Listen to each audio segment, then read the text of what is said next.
تو اشرفیہ کے اس بچے نے جوتا اٹھا نکالا اور تڑاتڑ لگا کے کہنے لگا ابے مردود، یہ صحیح ہے کہ ہمارے قصبے کے چیئرمین نے اس سڑک کی رفتار 15 کلومیٹر فی گھنٹہ متعین کر دی ہے، اس لیے کہ کوئی حادثہ نہ ہو، ایکسیڈنٹ نہ ہو، مگر نادان یہ رفتار پیدل چلنے والوں کے لیے نہیں ہے بلکہ موٹر گاڑیوں کے لیے ہے، اور جو قانون موٹر گاڑیوں کے لیے تھا اس کو تو نے اپنے لیے سمجھ لیا، یہی وجہ ہے خود بھی پریشان ہو رہا ہے اور پیچھے پیچھے پوری جماعت کو پریشان کر رہا ہے۔ حضرات، قرآن مقدس میں وہ آیت جو اللہ نے پتھر کے بتوں کے بارے میں نازل کی تھی، ان کے پاس کیوں جاتے ہو؟ یہ تمہاری مدد نہیں کر سکتے، انہیں کوئی اختیار نہیں۔ طاہر غیابی اور اس کے قبیلے کے لوگ ان آیتوں کو اللہ کے ولیوں کے اوپر چشمہ کرتے ہیں، اور یہی وجہ ہے خود بھی پریشان ہوتے ہیں اور پیچھے پیچھے پوری جماعت کو پریشان کرتے ہیں، خود بدلتے نہیں اور آپ کو بدل دیتے ہیں۔ ہوئے کس درجہ فقیہان حرم بے توفیق۔ ایک آدمی کا قرآن پاک بوسیدہ ہو گیا، ایک جلد ساز کے پاس لے گئے، کہنے لگا یہ بڑی پاک کتاب ہے، مقدس کتاب ہے، اس کی جلد سازی کر دیجئے۔ کہا کل آئیے گا لے جائیے گا۔ گئے، کہا جلد سازی ہو گئی؟ جی ہاں جناب، میں نے جلد سازی بھی کر دی ہے اور کتاب کی غلطیاں بھی ٹھیک کر دی تھی۔ اب انہوں نے ماتھا پیٹ لیا، قرآن اور غلطیاں؟ کون سی غلطی آپ نے ٹھیک کی؟ کہا آپ نے کہا تھا یہ بڑی پاک کتاب ہے، بڑی مقدس کتاب ہے، مگر جب میں نے کھولا تو ایک جگہ شیطان کا نام دیکھا، ایک جگہ ابو جہل کا، ابو لہب کا نام دیکھا، ایک جگہ میں نے فرعون کا نام دیکھا، ایک جگہ میں نے حامان کا نام دیکھا، ایک جگہ میں نے قارون کا نام دیکھا۔ تو میں نے سوچا جو پاک کتاب ہے اس میں شیطان کے نام کی کیا ضرورت، اس میں حامان کے نام کی کیا ضرورت، اس میں ابو لہب کے نام کی کیا ضرورت، اس میں قارون کے نام کی کیا ضرورت، اس میں نمرود کے نام کی کیا ضرورت۔ اس لیے جہاں نمرود کا نام لکھا تھا کاٹ کے میں نے وہاں آپ کا نام لکھ دیا، اور جہاں حامان کا نام لکھا تھا آپ کے دادا جان کا نام لکھ دیا، اور جہاں شیطان کا نام لکھا تھا وہاں آپ کے امیر جماعت کا نام لکھ دیا۔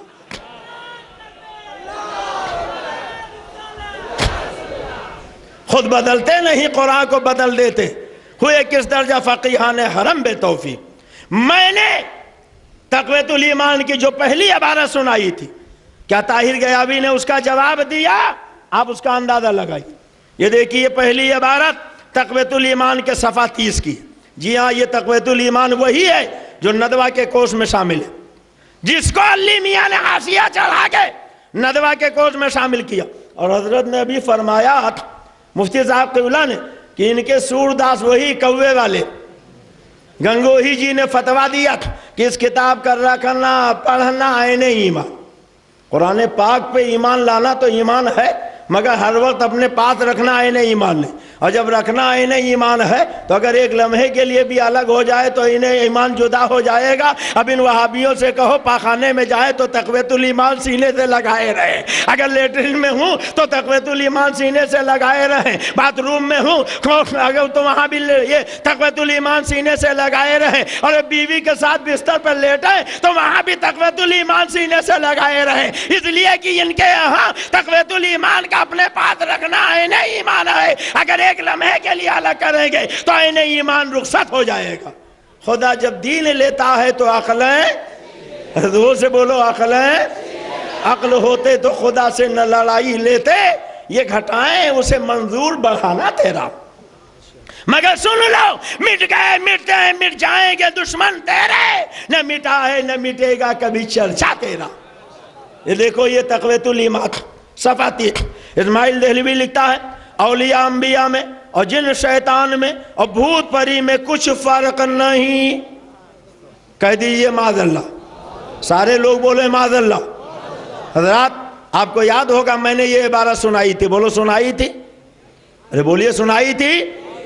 وہابیوں نے لکھا کہ اولیاء انبیاء میں اور جن شیطان میں اور بھوت پری میں کچھ فرق نہیں، مگر قرآن کیا کہتا ہے؟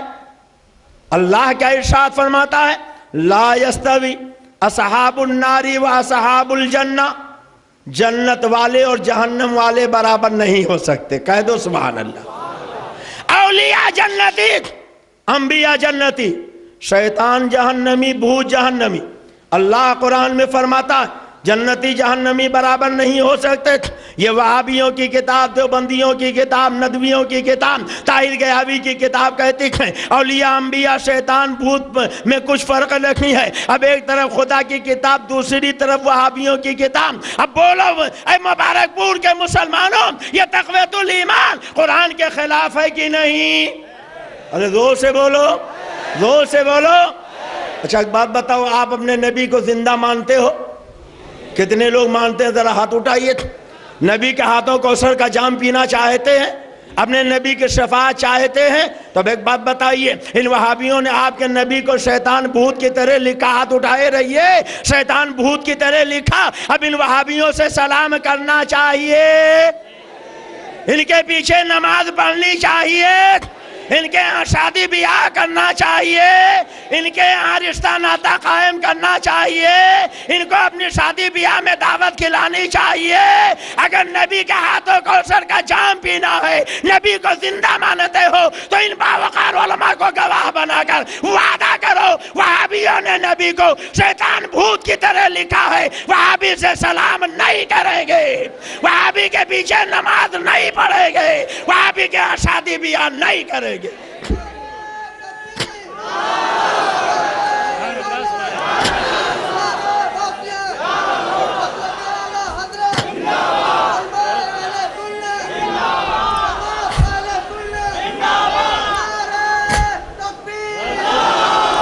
مبارک پور والوں، جب میں نے تقریر میں یہ عبارت پڑھی تھی، سنایا تھا، تو اگر جواب دینے کے لیے گیا کہ نجس آیا تھا۔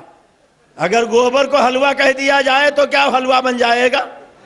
نجس کو طاہر کہہ دیا جائے تو کیا طاہر ہو جائے گا؟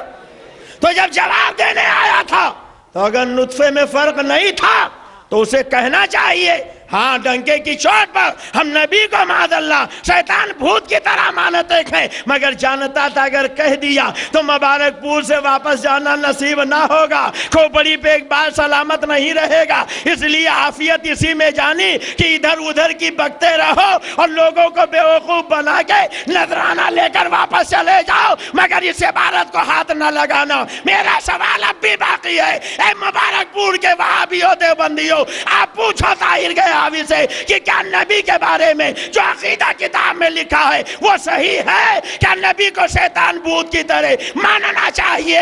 اگر ماننا چاہیے تو اعلان کرو ہم نبی کو شیطان بھوت کی طرح مانتے ہیں، اور اگر نہیں مانتے ہو تو تقریر بعد میں کرانا، طاہر کو بعد میں بلانا، پہلے تقویت الایمان کو مبارک پور کے چوراہے پہ رکھ کے آگ لگاؤ، وہاں بھی ایسے توبہ کرو اور اعلیٰ حضرت کی چوکھٹ پکڑ کے کہو میں مجرم ہوں آقا، مجھے ساتھ لے لو کہ راستے میں ہے جا بجا تارنے والا۔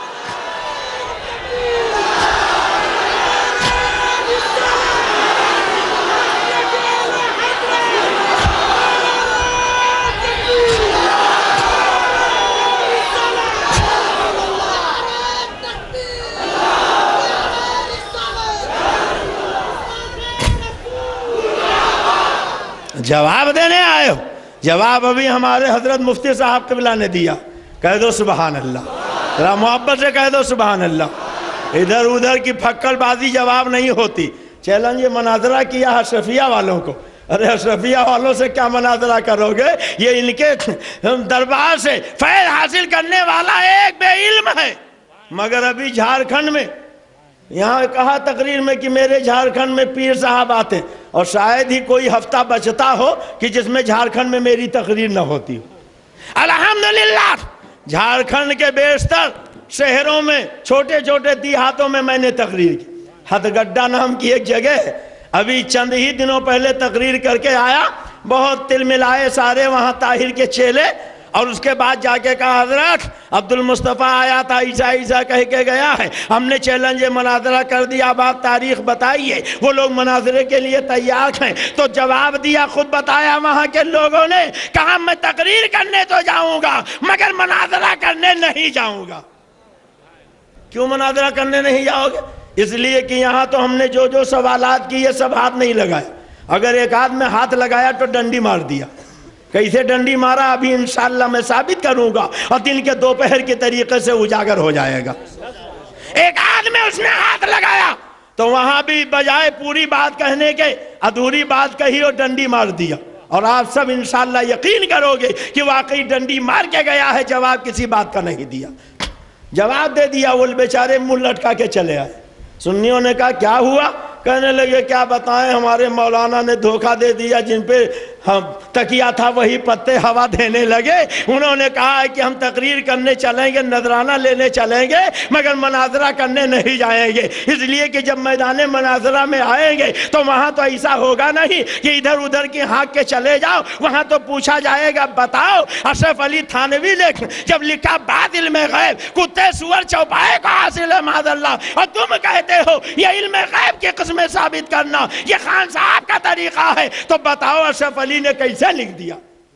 تو وہاں کوئی جواب نہ ہوگا. بولو جواب ہوگا. اب آپ اجازت دو تو میں دوسری عبارت سناؤں جو میں نے اس دن سنائی تھی. بولیے سناؤں. آپ سنتے جائیے اور یاد کرتے جائیے کہ اس نے میرے کتنے عبارتیں سنائی تھی, سوالات کیے تھے, مگر ایک کا بھی جواب نہیں دیا. یہی تقویۃ الایمان صفحہ 41. اسماعیل دہلوی لکھتا, ہر مخلوق بڑا ہو یا چھوٹا اللہ کی شان کے آگے چمار سے بھی ذلیل ہے. کہہ دیجئے معاذ اللہ, زور سے کہیے معاذ اللہ. حضرات میں نے یہ عبارت سنائی تھی. اب طاہر صاحب کے اگر کچھ دیانت داری تھی تو کہتے کہ ہاں ہم نبی کو معاذ اللہ چمار سے زیادہ ذلیل مانتے, مگر ایسا انہوں نے نہیں کہا. اور اگر یہ نہیں کہا تو اگر ان کو یہ خیال تھا کہ میں نے عبارت غلط سنائی تو یہی کہتے مبارک پور میں کہ عبد المصطفیٰ غلط بیان کر گیا, ایسا ہماری کسی کتاب میں نہیں لکھا, مگر یہ بھی انہوں نے نہیں کیا تھا. اب آپ سے جب ہم نے پوچھا کہ نبی کے بارے میں تمہارے ملا نے چمار سے زیادہ دلیل لکھا ہے تو اس کا جواب آپ نے کیوں نہیں دیا ہے؟ یہ میرا سوال آج بھی باقی ہے. آپ یا تو کہیے ہم نبی کو چمار سے زیادہ دلیل مانتے ہیں, اور اگر نہیں مانتے ہیں تو تقویۃ الایمان میں آگ لگائیے, وہابیے سے توبہ کیجئے, اور حضور حافظ ملت کی چوکٹ پکڑ کے کہیے میں مجرم ہوں, آقا مجھے ساتھ لے لو کہ راستے میں ہے جا بجا آنے والی. حضرات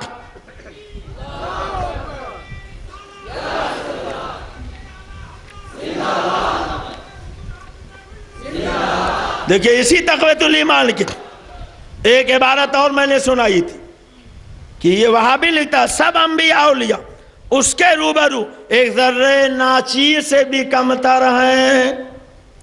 کہیے معاذ اللہ, زور سے کہیے معاذ اللہ.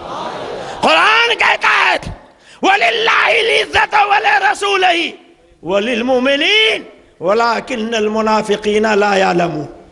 عزت اللہ کے لیے, عزت رسول کے لیے ہے, عزت مومنوں کے لیے ہے, وَلَكِنَّ الْمُنَافِقِينَ لَا يَعْلَمُونَ. مگر جو منافق ہے وہ تو چمار سے زیادہ ذلیل لکھے گا, ذرے ناچیر سے کمتر لکھے گا. قرآن اپنے نبی کو عزت والا کہتا ہے, رفعت والا کہتا ہے, بلندی والا کہتا ہے, اور وہاں بھی چمار سے زیادہ ذلیل لکھتا ہے, ذرے ناچیر سے کمتر لکھتا ہے. اگر کچھ بھی دیانت داری تھی تو تمہیں کہنا چاہیے ہاں ہاں ہم نبی کو ذرے ناچیر سے کمتر مانتے ہیں, اور اگر نہیں مانتے تھے تو کہتے ہم سے اب تک غلطی ہو گئی, اب ہم توبہ کرتے ہیں, اور حافظ ملت کی چوکٹ پکڑ کے کہتے میں مجرم ہوں, آقا مجھے ساتھ لے لو کہ رستے میں ہے جا بجا تھانے والے.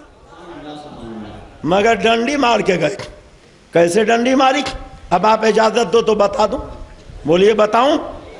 یہ انہی کی اصطلاح ہے, ہم تو نہیں کہتے ڈنڈی مارنے, مگر پوری تقریر میں 10 مرتبہ اس نے کہا یہ بریلوی لوگ ڈنڈی مارتے, قرآن میں ڈنڈی مارتے, حدیث میں ڈنڈی مارتے, یہ بریلوی لوگ شریعت میں ڈنڈی مارتے. ہم نہیں ڈنڈی مارتے, ڈنڈی تم مارتے ہو. کیسے؟ دیکھو اسی تقویۃ الایمان کی ایک عبارت میں نے اور سنائی تھی. صفحہ 126 پر لکھا کہ سارا کاروبار جہان کا اللہ ہی کے چاہنے سے ہوتا ہے, رسول کے چاہنے سے کچھ نہیں ہوتا. کہہ دیجئے معاذ اللہ. اور میں نے تفصیل سے اس عبارت کو صاحب کو سنایا اور اس کے روشنی میں بہت سی باتیں بتائیں. اس میں ایک بات میں نے یہ بھی بتائی تھی کہ ہم کہتے ہیں کہ ہمارا رسول وہ چاہتا ہی نہیں جو اللہ نہ چاہے. نبی وہی چاہتے ہیں جو ان کا پیارا خدا چاہتا ہے, اور خدا وہی چاہتا ہے جو اس کا پیارا مصطفیٰ چاہتا ہے. قرآن کہتا ان ہوا الا وحی یوحی, اعلیٰ حضرت فرماتے ہیں خدا کی رضا چاہتے ہیں دو عالم، خدا چاہتا ہے رضائے محمد۔ اس سلسلے میں نے پہلی مثال یہ دی تھی کہ اذان کا حکم کس نے دیا؟ رسول اللہ نے۔ یاد ہے آپ کو؟ ارے بولو یاد ہے؟ اور میں نے اس میں جو نماز کے اوقات گنائے تھے، فجر، ظہر، عصر، مغرب، عشاء، نماز پنجگانہ کا نام لیا تھا۔ پوری کیسٹ اٹھا کے دیکھ لیجئے، اسی مبارک پور میں اگر کوئی یہ ثابت کر دے کہ میں نے جمعہ کا نام لیا ہو تو 50 جوتے چوراہے پر میں برداشت کر لوں گا، اور اگر میں نے جمعہ کا نام نہیں لیا تھا تو آپ نے یہ ڈنڈی کیوں ماری؟ طاہر غیابی کہتا ہے کہ گلے پھاڑ پھاڑ کے تقریر میں کہا کہ اذان کا حکم اللہ نے نہیں رسول اللہ نے دیا۔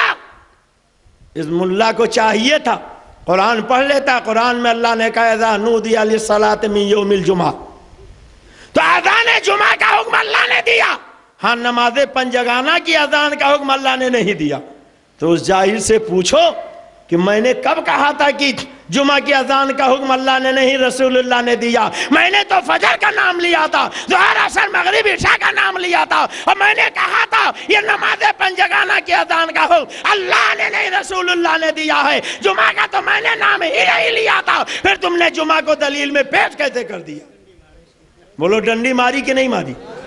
ان کے ڈنڈی مارنے کا حال میں آپ کو بتاؤں کہ ہمارے یہاں لکھنؤ کے قریب میں ایک قصبہ ہے ملیح آباد، ہماری تقریر ملیح آباد والوں نے کروائی، میں نے اسی تقویت الایمان کو دکھا دکھا کے تقریر کی۔ وہاں بہت سے ملا ہیں جو ندوہ میں پڑھاتے ہیں، سنی لے کے پہنچ گئے، کیا آپ کے یہاں یہ کتاب پڑھائی جاتی ہے؟ ایسا لکھا، کہنے لگے ارے بالکل جھوٹ، غلط، ایک دم بالکل جھوٹ، غلط بول گئے عبد المصطفیٰ، ایسا ہماری کتاب میں کہیں نہیں لکھا۔ بھلا کوئی مسلمان ایسا لکھے گا؟ کوئی مسلمان ایسا پڑھے پڑھائے گا؟ یہ تو بالکل غلط ہے، ایک دم جھوٹ ہے۔ اور پھر سنیوں نے ہم کو فون کیا کہ ایک تاریخ اور دے دیجئے، آپ کے تقریر سے بہت فائدہ ہوا۔ میں نے بھی بہت خوشی خوشی ایک تاریخ اور دے دی، کچھ بتایا نہیں۔ انہوں نے پوسٹر چھپوایا، اس میں لکھا جلسے عید میلاد النبی، اور اس میں ہمارا نام لکھا تھا، اور پھر اس کے بعد وہ پوسٹر پورے ملیح آباد کے دیواروں پر لگایا۔ تو ملیح آباد کے وہابیوں نے پوسٹر پھاڑ پھاڑ کے جوتے سے رودا اور نالی میں پھینک دیا۔ جن سنیوں نے جلسے کا پوسٹر چھپوایا تھا، ہردوئی میں ان کا بہت بڑا دارالعلوم چلتا تھا، وہاں ایک سوال بھیجا کہ ایک ایسا پوسٹر کہ جس میں اللہ کا نام لکھا تھا، رسول اللہ کا نام لکھا تھا، عید میلاد النبی لکھا تھا، صلی اللہ علیہ وسلم لکھا تھا، ایک مولانا کا نام لکھا تھا، اسے لوگوں نے دیوار سے پھاڑا، جوتے سے رودا، نالی میں پھینکا۔ بتائیے جن لوگوں نے دیوار سے پھاڑا، جوتے سے رودا، نالی میں پھینکا، ان کے بارے میں شریعت کا حکم کیا؟ تو جانتے ہو ہردوئی کے مفتی نے جواب کیا دیا؟ الجواب میلاد النبی کا ثبوت قرآن اور حدیث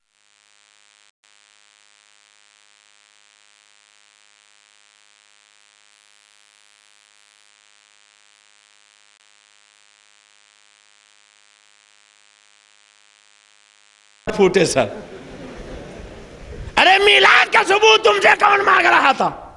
وہاں تو یہ پوچھا جا رہا تھا کہ جس پوسٹر میں اللہ کا نام ہو، رسول اللہ کا نام ہو، عید میلاد النبی ہو، اس کو پھاڑنا، جوتے سے رودنا، نالی میں پھینکنا کیسا؟ تم یا جائز لکھتے یا ناجائز لکھتے، مگر بجائے اس جواب کے وہ لکھتے ہیں کہ عید میلاد النبی کا ثبوت قرآن اور حدیث میں کہیں نہیں ہے۔ خدا جب دین لیتا ہے تو عقلیں، زور سے بولو عقلیں۔ ابھی ہمارے حضرت مفتی صاحب قبلہ نے ایک واقعہ، ایک بات ان کی بتائی، اس سلسلے میں بھی ایک ڈنڈی مارنے والی بات اور ایک فتوے کی بات میرے ذہن میں ہے، میں آپ کو بتا دوں۔ یہ دیکھیے یہ کتاب ہے الفاظات الیومیہ، الفاظات الیومیہ۔ نہ تم صدمے ہمیں دیتے، نہ بزمارائیاں ہوتی، نہ کھلتے راز سربستہ، نہ یوں رسوائیاں ہوتی۔ ابھی حضرت نے زبانی سنایا تھا، اب آپ تحریر میں سن لیجئے۔ ایک شخص نے کہا تھا وہ اپنی ماں سے بدکاری کیا کرتا تھا، کہہ دو معاذ اللہ، زور سے کہہ دیجئے معاذ اللہ۔ اگر کوئی معاذ اللہ یہ گھناؤنی، گندی، خبیث حرکت کرتا ہو تو اسے دلیل میں یا ثبوت میں یا واقعے میں لکھنا چاہیے، ارے بولو، لکھنا چاہیے۔ مگر خدا جب دین لیتا ہے تو عقلیں۔ تھانوی جی کہتے ہیں وہ اپنی ماں سے بدکاری کیا کرتا، کسی نے کہا رے خبیث یہ کیا حرکت ہے؟ تو کہتا ہے کہ جب میں سارا ہی اس کے اندر تھا تو اگر میرا ایک جز اس کے اندر چلا گیا تو حرج کیا ہوا؟ معاذ اللہ، زور سے کہیے معاذ اللہ۔ اب تھانوی جی اس پہ آگے حاشیہ جو چڑھاتے ہیں لکھتے ہیں یہ حکم بھی تو عقلیات میں سے ہو سکتا ہے۔ اے مبارک پور والو، تھانوی کی عقل تو یہ ہے کہ ماں سے بدکاری کرو عقل کے مطابق۔ کیا آپ کی عقل میں بھی ماں سے بدکاری کرنا آتا ہے؟ ارے بولو آتا ہے؟ مسلمان تو مسلمان، کسی چوڑے چمار کسی ہندو کسی کے عقل میں آتا ہے؟ زور سے بولیے۔ مگر یہ دیوبندی کی عقل ہے، انہی کی نہیں، ان کے گرو گھنٹال کی عقل ہے۔ یہ جن کو حکیم الامت کہتے ہیں، جنہیں ہم مریض ملت کہتے ہیں، یہ ان کی عقل ہے۔ کہتے ہیں ماں سے بدکاری کرنا یہ حکم بھی تو عقلیات میں سے ہو سکتا ہے۔ آگے لکھتے ہیں ایک شخص گو کھایا کرتا تھا، کہہ دیجئے معاذ اللہ، اور منع کرنے پر کہا کرتا تھا کہ جب یہ میرے ہی اندر تھا تو پھر اگر میرے ہی اندر چلا جائے تو اس میں کیا حرج ہے؟ معاذ اللہ، زور سے کہیے معاذ اللہ۔ اب دیکھو تھانوی جی اس میں جو لکھتے ہیں وہ سنیے، لکھتے ہیں تو ان چیزوں کو عقل کے فتوے سے جائز رکھا جائے گا۔ زور سے کہیے معاذ اللہ۔ ماں سے بدکاری کرنا، گو کھانا دیوبندیوں کے عقل کے فتوے سے جائز ہے۔ یہ ان کے سب سے بڑے مولانا لکھ رہے ہیں، حکیم الامت لکھ رہے ہیں۔ ارے جب جائز ہے تو پھر غیر گھر کی لانے کی ضرورت ہی کیا ہے؟ معاذ اللہ، زور سے کہیے معاذ اللہ۔ خدا جب دین لیتا ہے تو عقلیں، زور سے بولیے عقلیں، بولو یہ آپ کی عقل میں آتا ہے؟ آپ کی عقل میں آتا تھا؟ راجستھان میں قصبہ ہے میرتا سٹی حضرت، میں نے وہاں تقریر کی، یہی عبارت سنا دیا تو بڑی کھلبلی مچ گئی۔ میرتا سٹی والوں نے دارالعلوم دیوبند ایک استفتاء بھیجا تھا کہ الفاظات الیومیہ ملفوظات حکیم الامت مولانا اشرف علی تھانوی میں عبد المصطفیٰ نے بیان کیا کہ لکھا ہے کہ ماں سے بدکاری کرنا اور گو کھانا عقل کے فتوے سے جائز۔ کیا حضرت مولانا اشرف علی تھانوی نے ملفوظات میں یہ فرمایا ہے کہ الفاظات الیومیہ میں یہ عبارت ہے؟ بیچارے صبح و شام ڈاکیا سے پوچھتے رہے، جواب آیا، جواب آیا، جواب آیا۔ 2 مہینہ بیتنے کے بعد ایک لفافہ آیا، لوگ خوش ہو گئے کہ چلو جواب آ گیا دارالعلوم دیوبند۔ جب اسے کھولا تو اس میں پرچہ نکلا جس میں لکھا ہوا تھا کہ دارالعلوم دیوبند کے دارالفتہ کی زبان اردو ہے، اور چونکہ آپ نے سوال ہندی میں کیا ہے اس لیے اس کا جواب یہاں سے نہیں دیا جائے گا۔ اعلیٰ حضرت کا مقابلہ کرنے چلے، میرے امام کا مقابلہ کرنے چلے ہو؟ پوچھئے حضرت علامہ مفتی عبد المبین صاحب قبلہ متذلہ العالی سے کہ سرکار اعلیٰ حضرت کی زبان میں اردو میں سوال آیا تو اردو میں جواب دیا، فارسی میں سوال آیا تو فارسی میں جواب دیا۔ ارے اگر کسی نے انگریزی میں یا عربی میں سوال کیا تو اس میں بھی جواب دیا۔ ایک ایک وقت میں 500 خطوط آ جاتے تھے اور اعلیٰ حضرت سب کے جوابات لکھواتے چلے جاتے تھے۔ مانا عرب نے تجھ کو یہ گانا گایا، عجم نے تیرا ترانہ، مانے تجھ کو سارا زمانہ، ہم یہ سنت اعلیٰ حضرت، اچھی پلے چوٹی کے محبلے، پھاڑ دیے ہر ایک کے جبڑے، خنجر ایک کا خوب چلایا، ہم یہ سنت اعلیٰ حضرت۔ نعرہ تکبیر، نعرہ رسالت، علماء اہل سنت، مسلک اعلیٰ حضرت، فیضان حسن حفظ ملت، علامہ عبد المصطفیٰ صاحب دنیا، نعرہ تکبیر۔ تمہیں شرم نہیں آئی، غیرت نہیں آئی؟ تھانوی جیسے پھوہڑ کو اعلیٰ حضرت کے مقابلے میں پیش کر رہے ہو۔ میں نے جو تقریریں کی ہیں کئی عنوانات پر، ایک تقریر کا عنوان ہی ہے دیوبند کا بے حیا مجدد، ایک کیسٹ کا نام ہے دیو کے بندے، ایک کیسٹ کا نام ہے تبلیغی ٹولہ، ایک کیسٹ کا نام ہے تبلیغی جماعت کا آپریشن، ایک کیسٹ کا نام ہے رضا کے شیر کی للکار، اور ایک کیسٹ کا نام ہے وطن کا غدار کون، ایک کیسٹ کا نام ہے کیوں نہیں ہوتے مسلمان ایک۔ یہ 12-13 گھنٹے کی الگ الگ کیسٹیں ہیں، اور اب تو چشتیہ والوں نے MP3 میں یہ 12-13 گھنٹے کی تقریریں اکٹھا کر لی۔ آج میں نہیں لایا، لیکن اب آپ کا جذبہ دیکھ کے میں سوچ رہا ہوں کہ انشاءاللہ یہاں جو کیسٹیں بکتی ہیں کس کے ہاں بکتی ہیں؟ اچھا آپ کے ہاں۔ تو ان کے یہاں بس 2-4 دن میں بھیجوا دوں گا، پھر ان کی ساری کچا چھٹا اور قلعی کھل جائے گی، تابوت میں ایسی کیل ٹوٹ جائے گی کہ کوئی مائی کا لال سر نہیں اٹھا سکتا۔ اعلیٰ حضرت کے مقابلے میں تھانوی کو پیش کرنے چلے، کون اعلیٰ حضرت؟ منور ہو گیا دل الفتح محبوب یزدہ سے۔ یہ کس نے ذکر چھیڑا آ کے حق بریلی کا؟ فکر عوام کے گھر چھوڑ کے تھیلی آئیں، کوٹ چشموں سے کہو سیدھے بریلی آئیں۔ نوازش عنایت ہے کرم ہے اعلیٰ حضرت کا، پلایا جام ہم کو مصطفیٰ پیارے کی الفت کا، پڑا خطبہ زمین پر سرور دی کی امامت کا، تو اے افلاق پر چرچا جناب اعلیٰ حضرت کا۔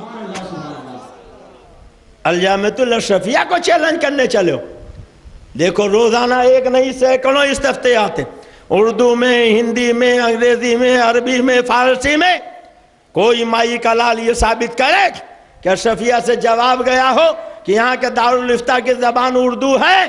آپ نے عربی میں سوال کیا، جواب نہیں دیا جائے گا، انگریزی میں سوال کیا، جواب نہیں دیا جائے گا، ہندی میں سوال کیا، جواب نہیں دیا جائے گا۔ میں پوچھتا ہوں طاہر گیاوی سے، اگر کوئی ایسا ہو کہ جہاں کوئی ہندی کے سوا کچھ نہ جانتا ہو تو کیا اسے دین سیکھنے کا حق نہیں ہے؟ کیا شریعت کی بات جاننے کا حق نہیں ہے؟ یہ کیسا تمہارا دارالافتاء ہے کہ جہاں 2 مہینے کے بعد جواب لکھا جاتا ہے؟ ہمارے دارالافتاء کی زبان اردو ہے، آپ نے سوال ہندی میں کیا ہے، اس لیے ہم جواب نہیں دیں گے۔ اگر جواب چاہتے ہو تو اردو میں بھیجو۔ راجستھان کے لوگوں نے کسی اردو دا کو تلاش کیا، پھر اردو میں سوال لکھوایا، پھر بھیجا، پھر 2.5 مہینے کے بعد جواب آیا۔ تو جانتے ہو کیا جواب آیا؟ وہی ڈنڈی مارنے والا جواب۔ الجواب، یہ خبیث عبارت حفظ الایمان میں کہیں نہیں ہے۔ نہیں سمجھے آپ؟ سائل پوچھ رہا ہے ملفوظات حکیم الامہ الفاظات الیومیہ میں ہمارے تھانوی صاحب نے کہا ہے کہ ماں سے بدکاری کرنا، گو کھانا عقل کے فتوے سے جائز ہے، کیا صحیح ہے؟ تو ان کو لکھنا چاہیے ہاں صحیح ہے یا غلط ہے۔ ارے جھوٹی ہی لکھتے کہ لکھ دیتے غلط ہے، مگر نہ صحیح نہ غلط، انہوں نے سوچا نہ رہے بانس نہ بجے بانسری، انہوں نے جڑ سے لکھ دیا کہ یہ مکروہ خبیث عبارت حفظ الایمان میں کہیں نہیں ہے۔ ارے مفت کے مفتیوں، حفظ الایمان کے بارے میں پوچھا ہی کس نے تھا؟ پوچھا تو ملفوظات حکیم الامت کے بارے میں تھا۔ پتا چلا ڈنڈی مارنا خالی طاہر گیاوی کی عادت نہیں ہے، پورے دیوبندیوں کی عادت ہے، ہمیشہ ڈنڈی مارا کرتے تھے۔ تو اگر مبارک پور میں ڈنڈی مار گیا تو کوئی نئی بات تھوڑے کی ہے، ڈنڈی مارتا کہتا ہے جمعہ کی اذان کا حکم قرآن میں ہے، ہاں البتہ نماز پنجگانہ کی اذان کا حکم رسول اللہ نے دیا۔ تو میں نے تو نماز پنجگانہ ہی کا نام لیا تھا، اور اگر یقین نہ ہو تو کیسٹ تو آپ کے ہاں بنی ہے نا، کیسٹ لے کے سن لو۔ اگر یہ ثابت کر دو کہ میں نے جمعہ کا نام لیا ہو، فجر کا نام لیا، ظہر اثر مغرب عشاء کا نام لیا، جمعہ کا نام نہیں لیا تھا، اس لیے کہ میں بھی جانتا تھا جمعہ کے بارے میں اللہ نے فرمایا ہے اذا نودی للصلاۃ من یوم الجمعہ، اس لیے میں نے جمعہ کو چھوڑ دیا تھا، نماز پنجگانہ کے بارے میں کہا تھا۔ اور پھر بخاری شریف اٹھا کے دیکھو، اس میں کتاب الاذان میں حضرت انس سے روایت ہے کہ صحابہ سے سرکار نے پوچھا کیسے نماز کی اطلاع دی جائے؟ کسی نے کہا ناقوس بجایا جائے، کسی نے آگ جلائی جائے، کسی نے کہا سنگ بجائے جائیں، مگر میرے آقا نے بلال سے کہا نہیں، تم اذان دیا کرو۔ اذان کے الفاظ میرے سرکار نے بتائے ہیں۔ پتا چلا کہ صاحب بخاری بھی کہتے ہیں اذان کا حکم رسول اللہ نے دیا۔ تو جو میں نے کہا تھا وہی تو امام بخاری نے کہا، وہی تو کتاب الاذان میں ہے۔ پھر یہ ڈنڈی مارنے والا آیا، ڈنڈی مار کے چلا گیا، لوگ بگنے بجا رہے ہیں کہ ہمارے حضرت جی نے بہت اچھا کیا، بہت اچھا کیا۔ میں نے ایک اخبار دکھایا تھا، میں نے یہ بتایا تھا کہ سرکار دو عالم کی ماں حضرت آمنہ کی قبر ان وہابیوں نے کھودی، اور خالی کھودی نہیں، کھود کے مٹی کا تیل چھڑک کے آگ لگا دیا۔ یہ نئی دنیا 26 مارچ سے 1 اپریل 2007 کا شمار۔ کہتا ہے کہ چاہیے بتاؤ صدیق اکبر نے چادر چڑھائی، فاروق اعظم نے چادر چڑھائی، عثمان غنی نے چادر چڑھائی، مولا علی نے چادر چڑھائی، رسول اللہ نے کسی نبی کی میلاد منائی؟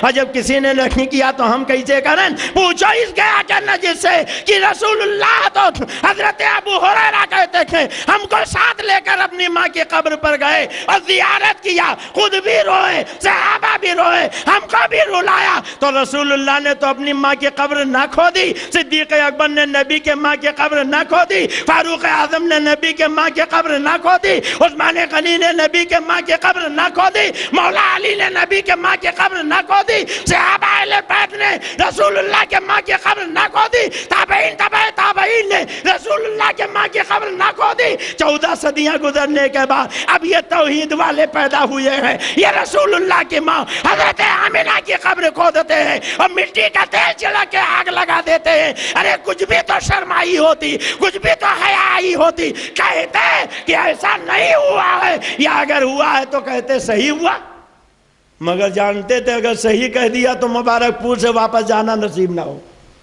اس لیے ڈنڈی مار گئے۔ کیسے ڈنڈی ماری؟ آپ اجازت دو تو بتا دوں۔ میں نے ایک واقعہ سنایا تھا کہ یہ کہتے ہیں اس لیے کھودا کہ رسول اللہ کی ماں جہنمیہ تھی، کافرہ تھی معاذ اللہ۔ حضرت سے پوچھئے، الحمدللہ بڑی شاندار تحقیق ہے، اور ایسے نکاح بیان فرماتے ہیں، پڑھ کے تحریریں ایمان تازہ ہو جاتے ہیں، عقیدہ نکھر جاتا۔ ان وہابیوں نے روایتیں بدل ڈالی، جہاں لکھا تھا ماں ماتا علی الکفر، وہاں ماں نکال دیا اور ماتا علی الکفر کر دیا۔ میرے پیر و مرشد حضرت شیر بیش سنت نے سرکار کے والدین کے بارے میں مکمل ایک فتویٰ دیا، اور اس میں کتابوں کے حوالے دکھائے کہ کتابوں میں تو ماں ماتا علی الکفر، مگر ان وہابیوں نے خیانت کر کے ماں نکال دیا، مگر ہندوستان کی کتابوں میں نکالا ہے۔ اب بھی مصر میں وہ کتابیں ان کے نسخے موجود ہیں، اور اس میں یہی ہے کہ ماں ماتا علی الکفر، یعنی سرکار کے والدین کریم ہیں، کفر پہ نہیں مرے ہیں، تو انہوں نے نہیں نکال دیا، بس وہی کیا کہ لا تقربوا الصلاۃ تو پڑھتے ہیں اور وہاں تم سکارا چھوڑ دیتے ہیں۔ خدا جب دین لیتا ہے تو عقلت۔ میں نے اس سلسلے میں ایک واقعہ سنایا تھا، اس واقعے کو چٹکارے لے کے اس نے خوب سنایا، کہا جلالت العلم نہیں، یہ علم کے یتیموں کے سامنے آ کے بیان کر گیا، معاذ اللہ، بڑی گستاخیاں کی۔ واقعہ میں نے یہ سنایا تھا کہ سرکار اپنی بیٹی حضرت فاطمہ کے گھر گئے، دیکھا روٹیاں پکا رہی، چہرہ پسینے میں شرابور، کپڑا پسینے میں تت۔ آقا نے فرمایا شہزادی کچھ دیر سستا لو، کچھ روٹیاں میں نکالوں گا۔ سرکار نے روٹیاں ڈالی اور جب نکالی تو کچی نکلی۔ حضرت فاطمہ نے کہا بابا جات میرے ہاتھ کی روٹیاں پکی ہوئی نکلی، آپ کے ہاتھ کی روٹیاں کچی کیوں نکلی؟ تو آقا نے فرمایا اس آٹے میں میرا ہاتھ لگ گیا، آگ میں طاقت نہیں کہ اسے جلا سکے۔ بولیے یہ واقعہ سنایا تھا نا؟ اب اس کو چٹکارے لے لے کے اس نے کہا یہ قصے، یہ کہانیاں، یہ من گھڑت باتیں یہاں اس مبارک پور شہر میں بیان کیا جاتا ہے، اور لوگ واہ واہ کرتے ہیں، نعرے لگاتے ہیں، لوگ سنتے ہیں، ارے یہ بالکل جھوٹے قصے ہیں، یہ باطل قصے ہیں، یہ کہانیاں ہیں، یہ من گھڑت باتیں۔ میں کہتا ہوں ماں نے اگر دودھ پلایا ہے، نطفے میں فرق نہیں ہے، تو میں تمہیں حوالہ بتاتا ہوں، جا کے دیکھ لینا۔ ہندوستان میں علم حدیث کی آبرو کا نام حضرت شیخ محقق شاہ عبدالحق محدث دہلوی ہے، کہہ دو سبحان اللہ۔ یہ کون ہے شیخ محقق شاہ عبدالحق محدث دہلوی رحمت اللہ علیہ؟ یہ وہی ہے جن کے فیضان کرم سے آج پورے ہندوستان میں حدیث کا درس دیا جاتا، چاہے وہ دیوبند ہو یا ندوہ، بریلی شریف ہو یا الجامعۃ الاشرفیہ۔ یہی وجہ ہے کہ جھوٹے ہی صحیح ندوہ دیوبند والے بھی کہتے تھے کہ شیخ محقق کو ہم مانتے، حضرت شاہ عبدالحق محدث دہلوی کو ہم مانتے۔ سنو، حضرت شاہ عبدالحق محدث دہلوی محدث علی الاطلاق، کہہ دو سبحان اللہ۔ اپنی کتاب مدارج النبوہ 2 جلد اور فتح مکہ کے بیان میں یہ پورا واقعہ اسی طریقے سے بیان فرماتے، سبحان اللہ۔ اگر میں نے مبارک پور میں بیان کر دیا، تم نے کہا یہ غلط ہے، کہانی ہے، قصہ ہے، جھوٹ ہے، تو پھر تمہارے ندوہ میں بھی مدارج النبوت رکھی ہے، دیوبند میں بھی مدارج النبوت رکھی ہے، تو اگر یہاں بیان کرنا قصہ کہانی جھوٹ ہے تو پھر جا کے وہاں سے بھی تم وہ مدارج النبوت کو نکالو، اور جو لوگ پڑھتے پڑھاتے ہیں ان کو قصہ کہانی کہنے والا کہو، اور میں نے دودھ پلایا ہے تو حضرت شیخ پہ حکم لگاؤ، میں نے اپنی طرف سے کچھ نہیں کہا، میں نے وہی کہا ہے جو ہمارے امام اور تم بھی جن کو ماننے کا دعویٰ کرتے ہو حضرت شیخ محقق نے مدارج النبوت میں لکھا ہے۔ اب بولو مسلمانوں، اس سے بڑا ثبوت چاہیے؟ اب اتنا ثبوت ہونے کے بعد بھی وہ ڈنڈی مار کر چلا گیا۔ ارے بولیے، ڈنڈی مارا کہ نہیں مارا تھا؟ کیسے کیسے ڈنڈی مارتا؟ شفاعت کی حدیث بیان کرتا ہے تو ڈنڈی اس میں بھی مارتا، کہتا حضرت آدم نے کہا اذهبوا نفسی نفسی نفسی نفسی، حضرت ابراہیم نے کہا نفسی نفسی، حضرت سیدنا موسیٰ کلیم اللہ نے کہا نفسی نفسی، حضرت عیسیٰ نے کہا نفسی نفسی، مگر کیا اتنا ہی کہا تھا؟ حضرت ابراہیم نے، حضرت آدم نے بھی کہا تھا نفسی نفسی اذهبوا الی غیری، حضرت ابراہیم نے بھی کہا تھا نفسی نفسی اذهبوا الی غیری، حضرت موسیٰ نے بھی کہا تھا نفسی نفسی اذهبوا الی غیری، تو نفسی نفسی تو کہتا ہے، اذهبوا الی غیری ڈنڈی مار کے چھپا دیتا ہے، نہیں بیان کرتا ہے، اس لیے کہ اگر بیان کرے گا تو اسی کے چیلے چاپل اس کا دامن تھام لے گے کہ ایک طرف تو کہتے ہو غیر اللہ سے نہیں مانگنا چاہیے، یہ عقیدہ بریلویوں کا عقیدہ ہے، تو بریلویوں کا عقیدہ تو دنیا میں بھی چل رہا ہے، میدان محشر میں بھی چلے گا، تمہارا عقیدہ نہ دنیا میں چلتا نہ میدان محشر میں چلے گا۔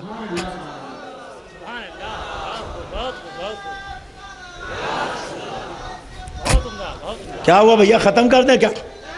ختم کر دیں؟ اچھا دیر سے بیٹھے، ضرورت سے جا رہا ہے، آپ لوگوں کو کوئی ضرورت تو نہیں ہے؟ ارے بولیے، یہ ڈنڈی مارا کہ نہیں مارا؟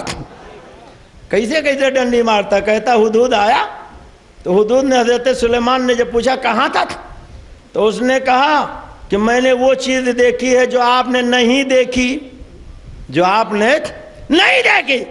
تو کیا یہ کہنے سے یہ بات ثابت ہو گئی کہ ان کو علم بھی نہیں ہے؟ تم نے ہدہد کا کلمہ پڑھا ہوگا، ہم نے نبی کا کلمہ پڑھا، کہہ دو سبحان اللہ۔ ہدہد نے کہا میں وہ دیکھ کے آیا ہوں جو آپ نے نہ دیکھی، یہ تو تم نے بیان کر دیا، مگر آگے کی بات ڈنڈی مار کے ختم کر گئے۔ کیسے ڈنڈی ماری؟ اتنی بیان کر کے کیوں چھوڑ دیا؟ اَفَتُؤْمِنُونَ بِبَعْضِ الْكِتَابِ وَتَكْفُرُونَ بِبَعْضٍ، بعض آیتوں پر ایمان لاتے، بعض کا انکار کرتے تھے۔ حضرت سلیمان علیہ السلام سے جب ہدہد نے ساری بات بتائی، انہوں نے خط لکھا، ملکہ نے خط پڑھا تو تحفے بھیجے، حضرت سلیمان نے لوٹا دیا۔ ملکہ نے کہا کہ واقعی اللہ کا نبی ہے، پیغمبر ہے، ایمان لانا چاہیے، چلی۔ اور جب چلی تو حضرت سلیمان فرماتے ہیں ملکہ آ رہی، تم میں کوئی ایسا ہے جو ملکہ کا تخت یہاں لے آئے؟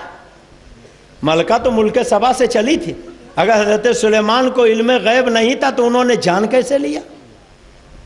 ہدہد نے اگر کہہ دیا کہ میں نے وہ دیکھا جو آپ نے نہ دیکھا، تو اس سے تو تم نے ڈنڈی مار کے یہ ثابت کرنا چاہا کہ حضرت سلیمان کو غیب کا علم نہیں تھا، مگر جب ملکہ ملک سبا سے چلی، حضرت سلیمان یہیں سے بیٹھے دیکھ رہے، اس کو ڈنڈی مار کے الگ کر گئے۔ حضرت سلیمان کہتے ہیں ہے کوئی جو ملکہ کا تخت لے آئے؟ تو قال عفریت من الجن، ایک جن کہتا، کیا کہتا تھا؟ اب مجھے اجازت دیجیے، میں آپ کا دربار برخاست ہونے سے پہلے لے آؤں گا، یہ جن کہہ رہا۔ حضرت سلیمان فرماتے ہیں وہ تو بالکل قریب آ گئی، تقریباً 3 کلومیٹر کا فاصلہ، اور دربار تو دوپہر تک چلتا، تم نے تو بہت ٹائم لے لیا تھا، کیا اس سے زیادہ جلدی کوئی لا سکتا؟ تو قرآن ہی میں ہے کہ ایک عالم کتاب حضرت سلیمان کے امتی اٹھ کے کھڑے ہوئے، ہدہد کی بات کو دلیل بنانے والوں، حضرت سلیمان کے ولی عالم کتاب حضرت عاصم بن برقیہ فرماتے ہیں انا آتیک بہی قبل ان یرتد الیک طرفہ، اے اللہ کے نبی اب مجھے اجازت دیجئے، میں پلک جھپکنے سے پہلے لے آؤں گا۔ ارے کہہ دو سبحان اللہ، سب مل کے کہہ دو سبحان اللہ۔ اب ہدہد کی بات تو بتائی، مگر حضرت سلیمان کے ولی کی بات بولو، ڈنڈی مار نے بتائی؟ ارے بولیے بتائی؟ اب ڈنڈی مارا کہ نہیں مارا؟ قرآن میں ڈنڈی مار رہا، شریعت میں ڈنڈی مار رہا، حدیث میں ڈنڈی مار رہا۔ ایک بات تو بتاتا کہ ہدہد نے کہا میں نے وہ دیکھا جو آپ نے نہیں دیکھا، اور یہاں ڈنڈی مار دیا کہ حضرت سلیمان کے ولی کہتے ہیں میں پلک جھپکنے سے پہلے لے آؤں گا. ارے جب سلیمان علیہ السلام کو معاذ اللہ علم نہیں تو پھر ان کے امتی کو علم کیسے ہو گیا کہ وہ تخت ہے کہاں, کیسا ہے, کتنا بڑا ہے, اور پھر وہ لائیں گے کیسے؟ اگر لانا ہے تو علم ہونا ضروری ہے. پتہ چلا قرآن سے ثابت ہو گیا کہ حضرت سلیمان تو نبی ہے. ارے ان کے امتی ولی کا حال یہ ہے انہیں علم ہے کہ ملکہ کہاں رہتی ہے, اس کا تخت کہاں ہے, اور پلک جھپکنے سے پہلے وہ لا بھی سکتے. تو جب قرآن سے امتی کا علم ثابت ہو گیا تو پھر نبی کے علم میں کوئی شبہ رہ گیا؟ مگر یہ ڈنڈی مار گیا. ارے بولو ڈنڈی مارا کہ نہیں مارا؟ یہ تو ہمیشہ کے ڈنڈی مارے. کیسے ڈنڈی مارا؟ آپ تو ان کی نماز دیکھتے ہو, روزہ دیکھتے ہو, کہتے صاحب مارے ہم تو عبادت کرنے والے, یہ جلوس نکالنے والے, جلسے کرنے والے, عید میلاد النبی کی 12ویں منانے والے. کانپور میں, لکھنؤ میں, بمبئی میں جہاں عید میلاد النبی کا جلوس نکلتا سب یہی لوگ آگے آگے بڑھ کے قیادت کرتے ہیں. تو اگر سب ناجائز ہے, حرام ہے, شرک و بدعت ہے, تو یہ مبارک پور میں ڈنڈی مارا ہے, وہاں کیوں نہیں جا کے ڈنڈی مارتے؟ فتویٰ لگا اپنے ملاؤں پر. اور پھر حکومت نے جب 12ویں تعلیم کی چھٹی کا اعلان کیا تو سارے وہابیوں دیوبندیوں کو کہنا چاہیے صاحب یہ 12ویں منانا شرک و بدعت ہے, 12ویں کی ہمیں کھجلی نہیں ہے, بریلویوں کو کھجلی, وہ چھٹی منائیں, ہم اس دن کام کریں گے. اگر تم ڈرائیور ہو تو جا کے روڈ ویز میں گاڑی چلاؤ اور ٹرین چلاؤ, اور اگر تم کچھ نہیں کر پاتے ہو تو جا کے سڑک پہ جھاڑو لگاؤ, جا کے ریل کی پٹریاں صاف کرو. اس لیے کہ 12ویں کے دن چھٹی منانا تمہارے نزدیک شرک و بدعت ناجائز حرام ہے. نہ صدیق اکبر نے منائی, نہ فاروق اعظم نے منائی, نہ عثمان غنی نے منائی, نہ مولا علی نے منائی. تو اے دیوبندیوں تم کیوں چھٹی مناتے ہو؟ اے وہابیوں تم کیوں چھٹی مناتے ہو؟ اب اگر نطفہ صحیح ہے تو کیسے 12ویں ربیع الاول کی تاریخ میں چھٹی منانا چھوڑ دو؟ تمہیں چاہیے اس دن ڈنڈی نہ مارو بلکہ 12ویں کے دن کام کیا کرو. مدح صحابہ کا جلوس نکالا اور وہ سب ان کے ہاں جائز ہو, بس ناجائز اگر ہے تو خالی عید میلاد النبی. میں نے تقریر میں یہ بھی کہا تھا کہ دیوبند کے 100 سال ہو گئے تھے تو دیوبند کا 100 سالہ جشن منایا تھا, اس کو بھی ہاتھ نہیں لگایا, ڈنڈی مار گئے. اس لیے کہ منایا تھا. اور اندرا گاندھی کو بلایا, ایک ناری کو بلا کے سب ٹکٹکی باندھ کے دیکھ رہے ہیں. کسی اخبار نے ہیڈنگ لگائی تھی ساڑی اوپر داڑھی نیچے, اور بالکل صحیح لگایا تھا. بلڈ والوں نے ہیڈنگ لگائی تھی دیوبند کا 100 سالہ جشن یا کمبھ کا میلہ. ان کی داڑھیاں تو نیچے ہمیشہ ہی رہتی ہیں, انہیں کی کیا ان کے گرو گھنٹالوں کی نیچے رہتی. میں بتانا نہیں چاہتا تھا, بولنا نہیں چاہتا تھا, مگر مفتی صاحب کہتے نہیں بتائیے. اور پھر ظاہر ہے کہ شیشے کے گھر میں بیٹھ کے پتھر ہیں پھینکتے, دیواریں آہنی پہ حماقت تو دیکھیے. شیشے کے محل میں رہ کر آہنی محل والوں کو پتھر پھینک رہے ہو, میرے اعلیٰ حضرت پہ کیچڑ اچھالتے ہو. یہ دیکھو اشرف السوانح, کون سی کتاب ہے؟ تھانوی جی کے حالات کی کتاب, صفحہ ہے 28. لکھتے ہیں تھانوی جی کے مرید تھے, ایک بار اس کو محبت کے جوش میں حضرت والا سے بہت جھجکتے, جملہ سنیے, اور شرماتے ہوئے دبی زبان سے عرض کیا. یاد رکھیے گا, جھجکتے ہوئے, شرماتے ہوئے, دبی زبان سے. ایک ایک جملے کو ذہن میں رکھیے گا.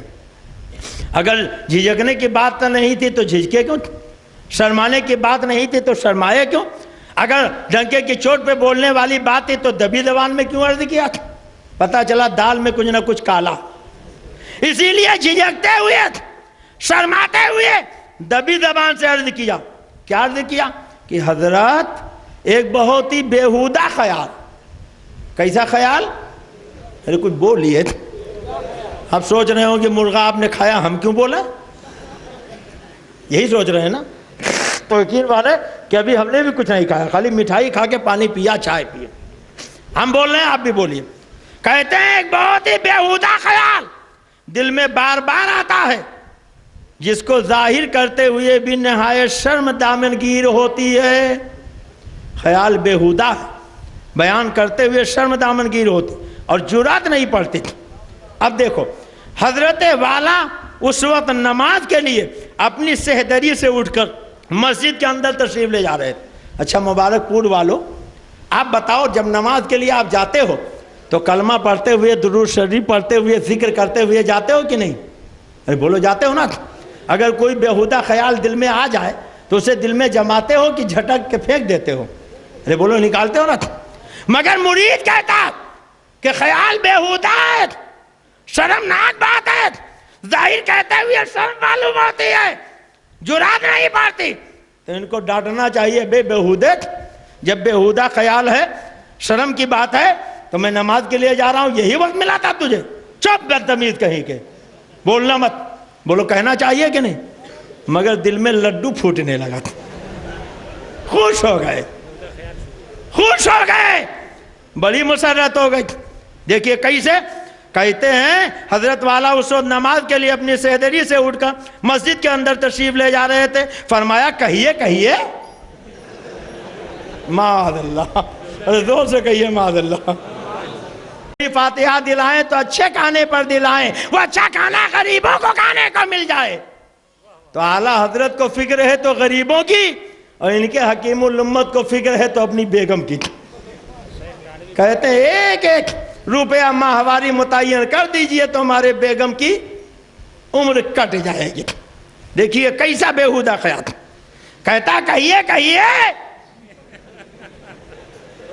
اپنی طرف سے نہیں کہہ رہا ہوں، 2 مرتبہ لکھا ہے، کہیے کہیے۔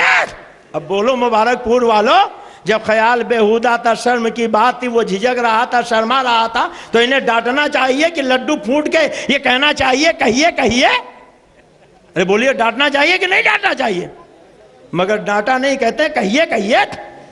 اور جب انہوں نے مرید نے دیکھا حضرت خود ہی باتیں کھل گئی، سراپا شوق بن گئے، تو اس کا بھی حوصلہ بڑھا۔ لکھتے ہیں آحقر نے غائر شرم سے سر جھکائے ہوئے عرض کیا، کیا عرض کیا؟ کہ میرے دل میں بار بار یہ خیال آتا ہے، بار بار یہ خیال آتا تھا، کیا خیال؟ کہ کاش میں عورت ہوتا۔ معاذ اللہ، زور سے کہہ دیجئے معاذ اللہ۔ اچھا یہ بتاؤ، آپ کو اللہ نے مرد بنایا، آپ کے دل میں عورت بننے کا خیال کبھی آیا؟ کسی کے دل میں آیا ہو تو ہاتھ اٹھا دے۔ کوئی اس میں عورت بننا چاہتا تو ہاتھ اٹھا دے۔ اچھا جو نہیں بننا چاہتے ذرا وہ ہاتھ اٹھا لے۔ ماشاءاللہ کوئی نہیں بننا چاہتا، مگر یہ تھانوی صاحب ہے، ان کے مرید ہے۔ نہ تم صدمے ہمیں دیتے، نہ بدمارائیاں ہوتی، نہ کھلتے رازے سربستہ، نہ یوں رسوائیاں ہوتی۔ ابھی تو آپریشن ہو رہا، اگر پھر آئے تو اب کی آپریشن نہیں ہوگا بلکہ پوسٹ مارٹم ہو جائے گا۔ پوسٹ مارٹم چھوڑ کے جا رہا ہوں۔ آج لوگ آتے ہیں کہتے ہیں صاحب ایسی بات مت کیجئے جس سے اشتعال بڑھ جائے۔